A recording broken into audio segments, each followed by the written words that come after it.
तो स्टूडेंट्स हमारा चैप्टर चल रहा है फ्लूइड डायनामिक्स, जिसको हम मैकेनिकल प्रॉपर्टीज ऑफ फ्लूइड्स भी कहते हैं। ठीक है, या कह दें कि मैकेनिकल प्रॉपर्टीज ऑफ मैटर का ही एक पार्ट है। मैटर में सॉलिड और लिक्विड दोनों आते हैं।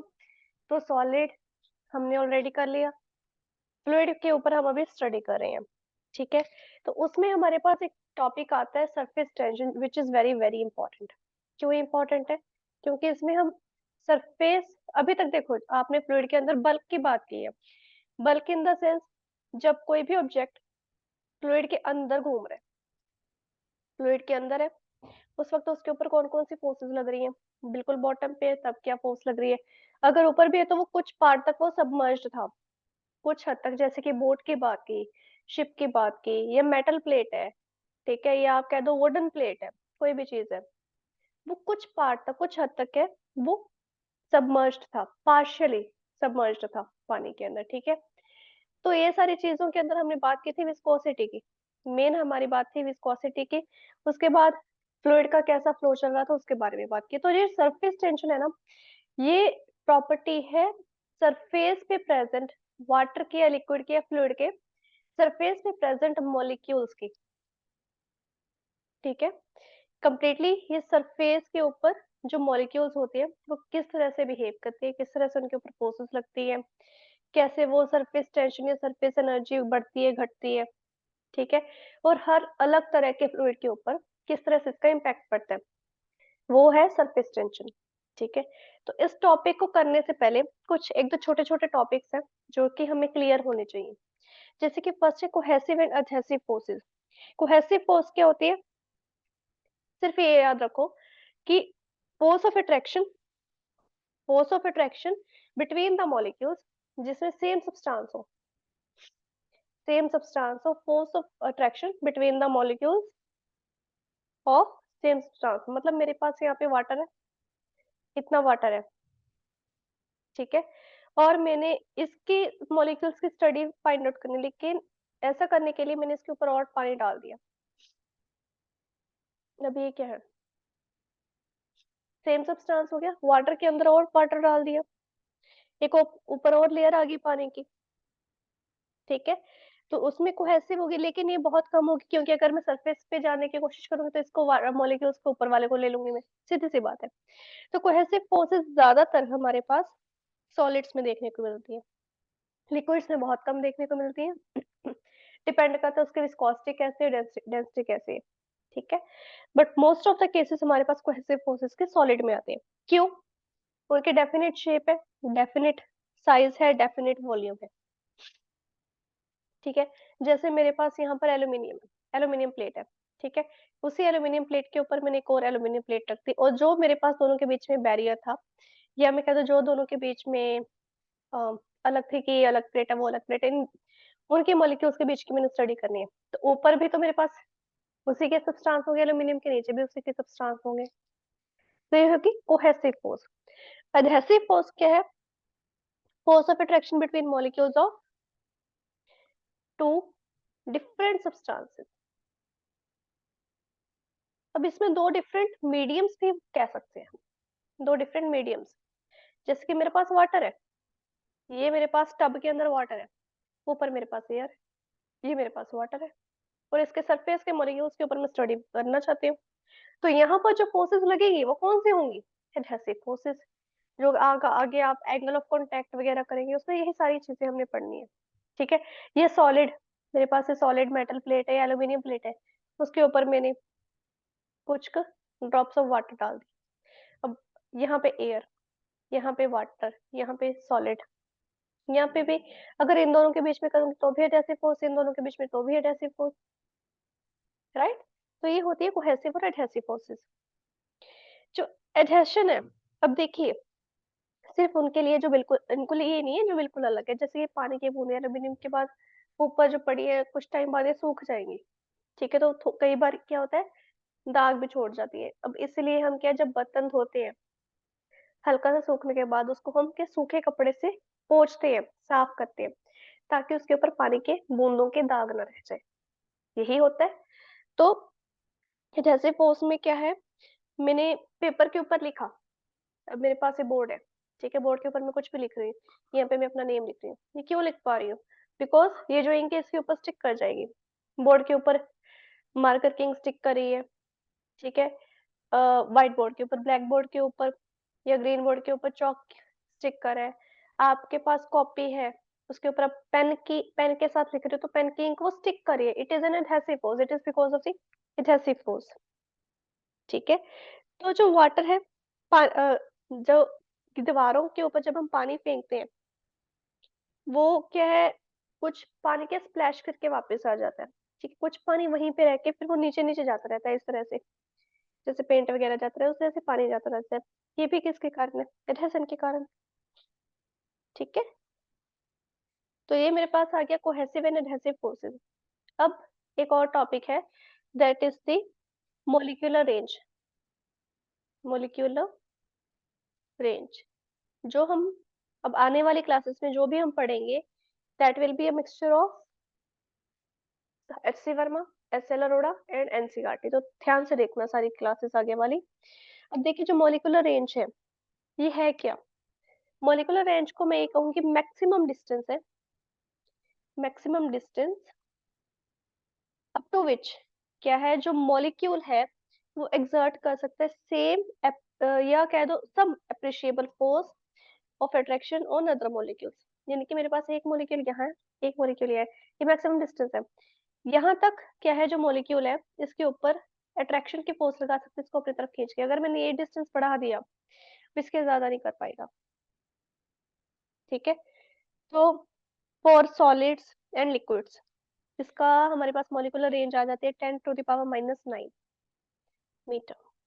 काफी कम होता है ये, काफी कम डिस्टेंस, बट फिर भी मैक्सिमम डिस्टेंस है। इसके ज्यादा करोगे अगर 10⁻⁻11 करोगे, 10⁻⁻20 कर दोगे, बहुत कम, वो तो कम हो रहा है, चलो 10⁻⁻1 कर दो, ये तो ज्यादा कम हो गया, -1 करो तो नहीं हो पाएगा। ठीक है, आगे आता है इसी में topic sphere of influence. Sphere of influence, इसमें क्या होता है, मेरे पास कोई भी स्फीयर है उसको मैंने ड्रॉ कर लिया, किसके अराउंड ड्रॉ करूंगी मैं स्फीयर?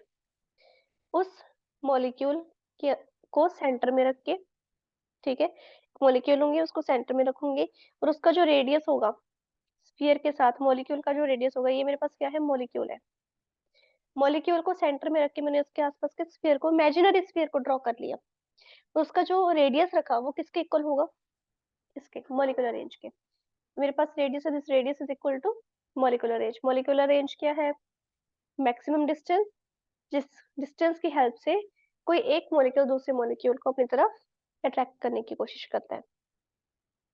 ठीक है, तो इसी स्फीयर ऑफ इन्फ्लुएंस हो गया, यानी कि इस स्फीयर के अंदर अंदर क्या होगा, हमारे पास क्या है, अगर यहाँ पे कोई मॉलिक्यूल आता है, यहाँ पे क्यों, रेडियस तो यहाँ पे भी सेम है, यहाँ पे भी सेम है, यहाँ तक इस स्फीयर के अंदर अंदर अगर कोई मॉलिक्यूल आ गया तो ये इसको अट्रैक्ट कर लेगा, अगर इसके बाहर है तो इसको अट्रैक्ट नहीं कर पाएगा, क्योंकि वो स्फीयर ऑफ इन्फ्लुएंस के बाहर आ गया। लेकिन स्फीयर ऑफ इन्फ्लुएंस के अंदर चाहे यहाँ आ जाए, यहाँ आ जाए, वो इसको अट्रैक्ट करेगा। ठीक है, अब आगे है एक छोटी सी चीज जो समझनी जरूरी है, सरफेस फिल्म। देखो, फिल्म बहुत तरह की होती है, एक तो मूवी वाली होती है जो हम सिनेमा में देख के आते हैं, एक होते थे पहले टाइम में फिल्म्स फोटोग्राफी की। ठीक है, उसको भी कुछ हद तक हम कंसिडर कर सकते हैं, वो पर कम्प्लीटली सॉलिड फॉर्म में आ जाएगा, उसके हम सरफेस टेंशन नहीं निकाल पाएंगे, निकालेंगे भी तो वो काफी डिफरेंट कॉन्सेप्ट हो जाएगा हमारे लिए। जो सरफेस फिल्म है वो बहुत ही पतली होती है, याद रखो, बहुत ही पतली फिल्म होती है लिक्विड की, अपने सरफेस के नजदीक, जिसकी थिकनेस जो है वो मोलिकुलर रेंज के इक्वल होती है फॉर दैट लिक्विड। दोबारा ध्यान से सुनो, सरफेस फिल्म के बहुत ही पतली फिल्म होती है, थिन फिल्म होती है, कहाँ पे होती है, कहाँ पे होती है, नियर इट्स सरफेस। लिक्विड की बहुत ही पतली फिल्म है सरफेस के बिल्कुल करीब, जैसे कि मेरे पास यहाँ पर ये फिल्म है, ये फिल्म है मेरे पास सरफेस के करीब, लिक्विड के सरफेस के करीब। ठीक है, और उसकी जो थिकनेस होगी, अब ये है तो थिन, ऑब्वियसली पतली, लेकिन पतला है तो कितना पतला, पतले की भी तो थिकनेस निकालेंगे, मैं कह दूंगी मेरे पास एल्यूमिनियम शीट है, इसकी थिकनेस कितनी है, आपको 10⁻⁻⁻20 मीटर, इतनी इसकी थिकनेस है, इसकी भी जो जितनी भी इसकी थिकनेस आएगी जितनी भी इसकी थिकनेस आएगी that will be equal to the molecular range for that liquid. अगर मेरे पास वाटर है, उसकी थिकनेस कुछ और होगी। मरकरी है, मरकरी आगे बहुत काम आने वाला है, उसकी कुछ और होगी। सॉफ्ट फिल्म है, सॉफ्ट फिल्म भी आप आगे बहुत पढ़ोगे, उसकी थिकनेस कुछ और होगी। थिकनेस तीनों की डिफरेंट है, ठीक है। मेरे पास क्लोरीन है लिक्विड फॉर्म में, सोडियम है लिक्विड फॉर्म में, या चलो वो मेल्टेड फॉर्म में है, बट स्टिल उसकी थिकनेस कुछ और होगी, ठीक है। यहाँ तक क्लियर हुआ? Yes ma'am. ओके, अब आगे पढ़ते हैं। Surface tension which is very important topic, बहुत इंटरेस्टिंग टॉपिक है, बड़ा मजा आता है इसको पढ़ने में। बट समटाइम्स क्या है, जब फिर टॉपिक हम ध्यान से नहीं सुनते या ध्यान से नहीं पढ़ते, तो ये सर के ऊपर से निकल जाता है। जब ये सर के ऊपर से निकल जाए, तो एक ही सोल्यूशन है, या तो उसको दोबारा पढ़ो 2-3 बार ध्यान से। मुझे जब ऐसा फील होने लगा था, मुझे जब मैं पढ़ रही थी एक्सेस प्रेशर वाले में दिक्कत आई थी, excess pressure in liquid drop, उसमें दिक्कत आनी शुरू हुई थी, तो मैंने 2-3 बार पढ़ा था, तब जाके क्लियर हो गया था मुझे, ठीक है। तो कोई बात नहीं, मैं करवा दूंगी, मुझे रिपीट पे सुन लेना। एक ही बात है, सरफेस टेंशन पढ़नी है हमने आज, ठीक है। सरफेस टेंशन है क्या? ये एक प्रॉपर्टी है, it is not a concept. सिर्फ सबसे पहली बात, ये क्या है? एक प्रॉपर्टी है, कॉन्सेप्ट नहीं है, प्रॉपर्टी है। ये एक ऐसी प्रॉपर्टी है जिसके कारण जो लिक्विड का फ्री सरफेस है, free surface of liquid, free surface of liquid कौन सा है? जो हवा को दिख रहा है, यानी कि मेरे पास ये बीकर है, ठीक है। इस बीकर के अंदर लिक्विड ऐसे है, ये बीकर के अंदर मेरे पास लिक्विड है। ये तो इसका साइड व्यू हो गया। अगर उसका टॉप व्यू देखोगे आप, सर इसके ऊपर रख के देखोगे, तो ये ऐसे सर्कुलर फॉर्म में आएगा, आपको सर्कुलर फॉर्म में मिलेगा, राइट। तो ये प्रॉपर्टी है फ्री सरफेस ऑफ लिक्विड की, एट रेस्ट, भी रेस्ट पे पड़ा है, एट रेस्ट, जो कि बिहेव करेगा एज एन, याद रखो, elastic stretched membrane, elastic stretched membrane, जो कोशिश करी है, जो कोशिश करी है टेंडिंग टू कॉन्ट्रैक्ट, अपने आप को जितना ज्यादा हो सके उतना कम एरिया में लेके आए, ठीक है। टेंडिंग टू कॉन्ट्रैक्ट, ताकि वो, अभी मैंने बताया, to occupy minimum surface area, minimum surface area. अब इतने भारी भारी वर्ड्स हमने पढ़ लिए, तो इन भारी भारी वर्ड्स का मतलब क्या है? सरफेस टेंशन को बारे में ना सिर्फ एक चीज याद रखो, ये गांठ बांध लो, ठीक है। क्या? सरफेस टेंशन जिसका भी होगा, वाटर का, सोप सोल्यूशन का, मरकरी का, किसी का भी है, उसे कोशिश क्या करनी है? मिनिमम सरफेस एरिया लेके आना है अपना, मिनिमम सरफेस एरिया। जितना कम वो अपना सरफेस एरिया रखेगा, जितना कम वो अपना सरफेस एरिया रखेगा, उतना ही ज्यादा बेटर वो सोल्यूशन बन के रहेगा।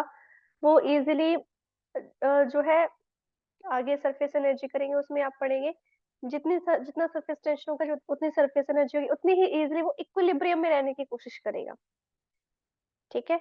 इक्विलिब्रियम अटेन करना, जैसे एटम होते हैं, एटम के लिए क्या कोशिश होती है? मैं अपना ऑक्टेट कंप्लीट करूं, मैं अपना ड्यूप्लेट कंप्लीट कर लूं, और हाइड्रोजन, है ना, ये उनकी कोशिश होती है।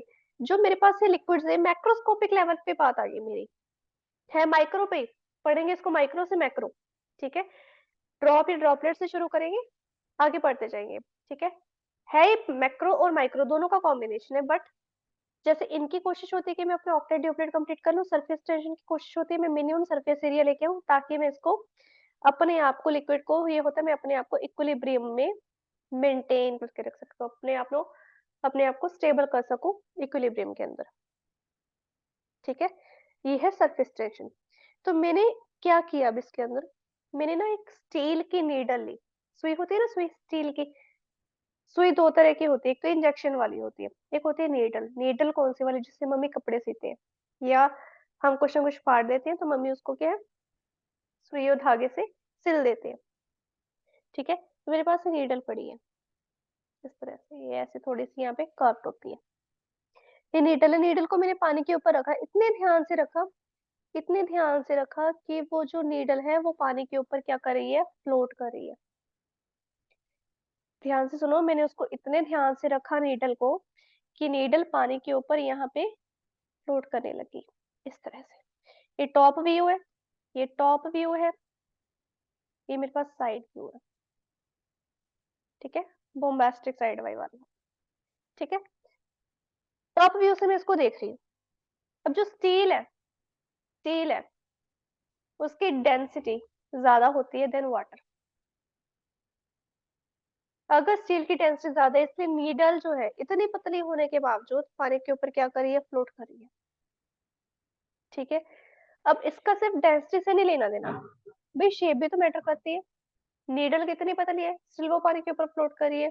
इसका मतलब कुछ है पानी के सरफेस के ऊपर जो उसको पानी के अंदर डूबने से रोक रहा है।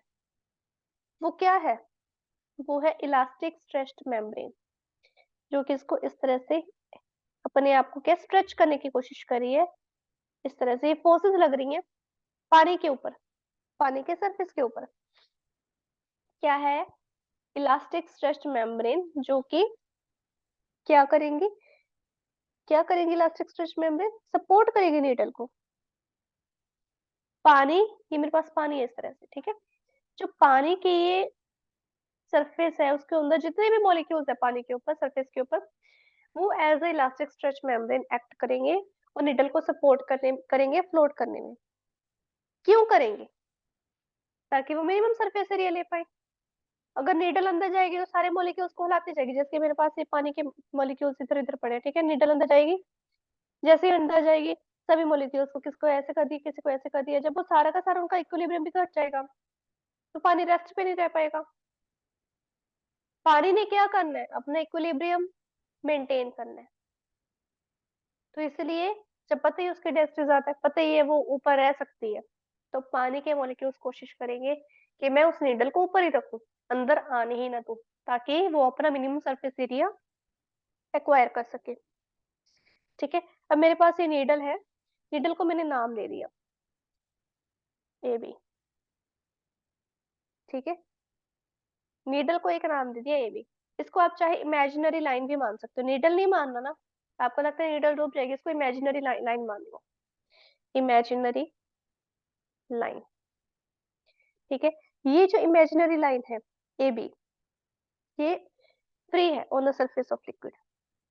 तो ये जो छोटे छोटे एलिमेंट्स होंगे सरफेस के ऊपर, जो सारे के सारे इक्विलिब्रियम में है। ठीक है, वो सारे के सारे इक्विलिब्रियम में क्यों, equal and opposite forces act कर रही है, स्ट्रेच मेम्ब्रेन की equal and opposite forces act कर रही है।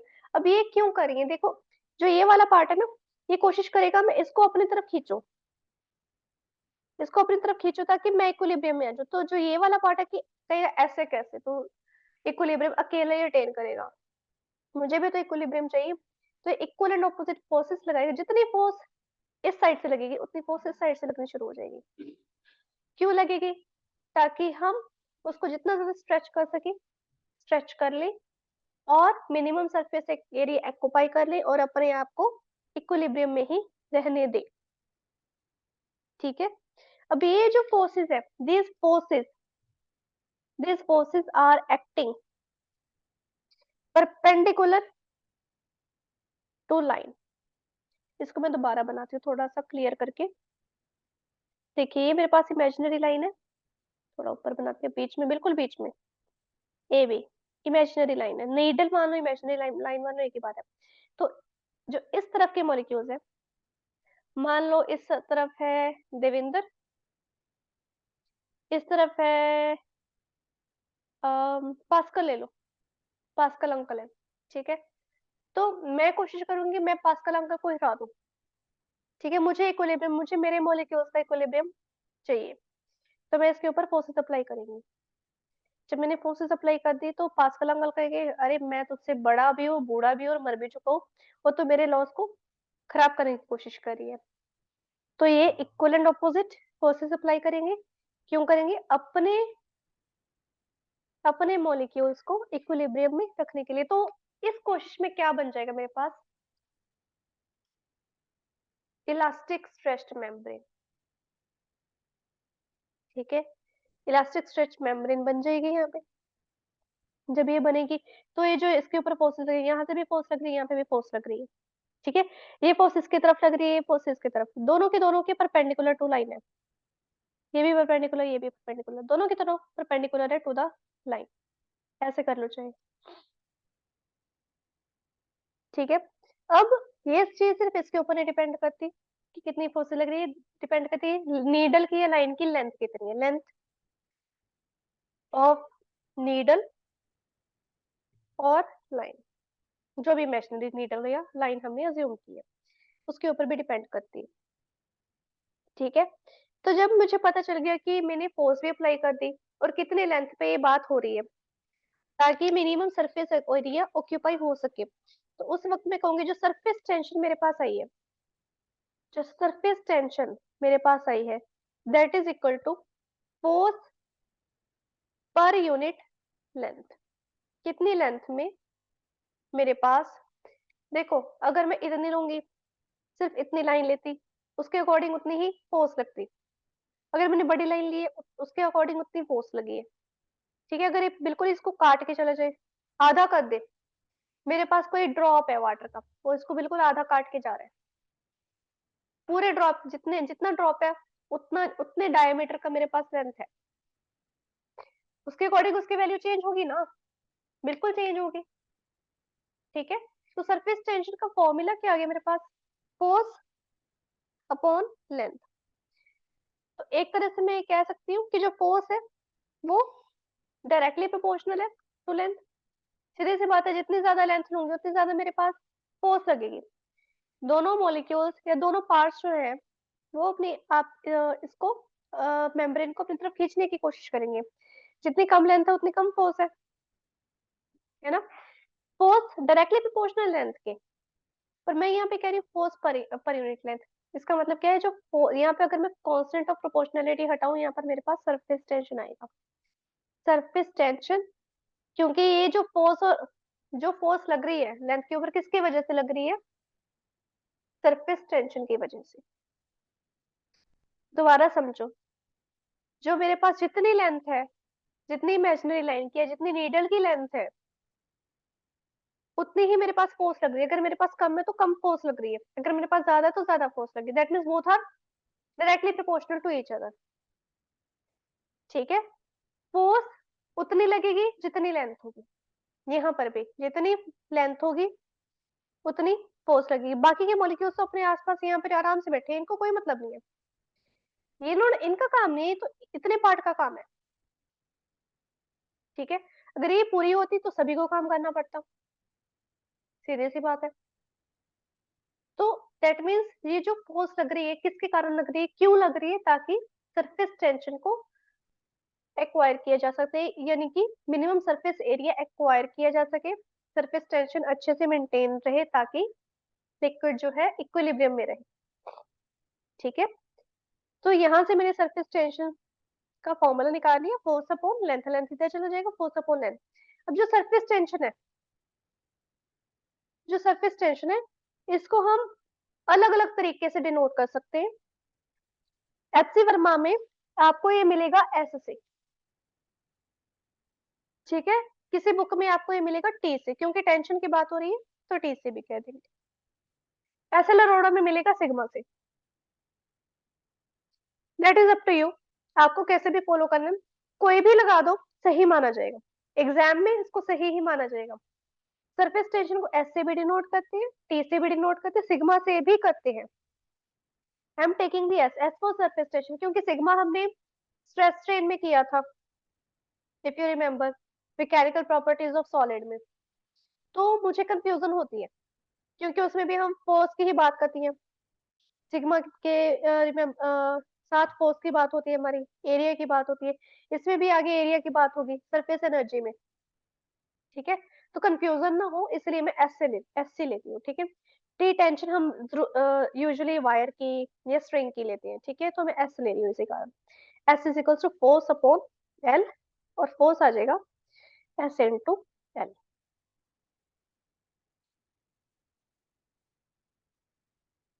ठीक है, अब जो सरफेस टेंशन है, अगर मैंने उसको मेजर करना है, ये फोर्स एक्ट करी है पर unit length of an imaginary line जो कि ड्रॉ की गई है लिक्विड सरफेस पे। ठीक है, और जो डायरेक्शन ऑफ फोर्स है वो परपेंडिकुलर है टू द लाइन।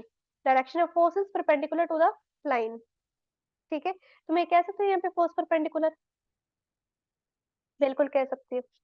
एग्जाम में ये चीज आ सकती है कि फोर्स परपेंडिकुलर किसके इक्वल होगी, अगर मेरे पास इमेजिनरी लाइन है तो ऐसे इन 12 की इक्वल होगी परपेंडिकुलर फोर्स जो होगी। ठीक है, अब इसके यूनिट्स देखते हैं।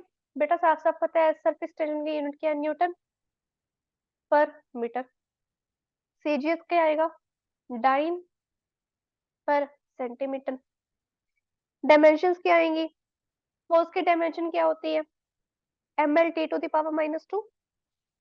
यहाँ पर आएगा M L T to the power -2, और नीचे मीटर का आ जाएगा एल, एल के साथ एल कैंसिल, मेरे पास यहाँ पर आ जाएगा, यहाँ पे लिख देती हूँ मैं M T to the power -2। ये मेरे पास सरफेस टेंशन का यूनिट आ गया, M to T to the power -2। ठीक है, ये हमारे पास सरफेस टेंशन का टॉपिक आ गया, बेसिक है बिल्कुल। सरफेस टेंशन समझ में आ गया, बस आपको ये समझो कि बिल्कुल बेसिक है।